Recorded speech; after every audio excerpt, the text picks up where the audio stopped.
Hi ಎಲ್ಲರಿಗೂ ನಲ್ಲಮ್ಮ. ಇಂದು ನಾನು home made calf syrup ಮಾಡಿಯೋಳು. 4 ಜನ ಕೋಲ್ಡ್ ಆಯ್ತು ಆ್ಯಂಡ್ ಮೋವಂಗು ಹಚ್ಚಿಕೆ ಇನ್ನು ದಾರ್ ಪೊಂಚಂಗೂ ಕುಡಿಕೋರು. ತಿಂಗ್ ಶುಂಠಿ ಆ್ಯಂಡ್ ಚೆರಿಯ ಈರುಳ್ಳಿ ಎಡ್ತಂಡಿ ಚಾಯ್ಲ್ ಅದನ್ನು ಒಲೆಯಲ್ಲಿ ಚುಡುಂಡು ಚುಟ್ಟಿತ ಅಣ್ಣ ಚಾಯ್ಲ್ ಜಜ್ಜಿತ ಅಣ್ಣ ರಸ ಎಡ್ತಂಡು ಅದಂಗೆ ಒಂದು ಚೆನ್ನ pepper powder and honey mix ಮಾಡಿತ್ತು ಹಿಂಗೆ ಕುಡಿಕೋಲು. ಅದು ಪರ್ ಡೇ ನಿಂಗೆ 2 time ಇಡ್ತಲು 3 times ಇಡ್ತಲು.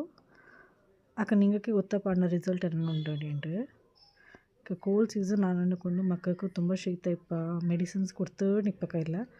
It is better ನಂಗೆ ಮನೇಲಿ ಮಾಡಿತ್ತು ನಂಗೆ ಮಕ್ಕಳಿಗೆ ಕೊಡ್ಕ ಸೇಫ್ ಆಯ್ತು ಇಪ್ಪ. Thank you.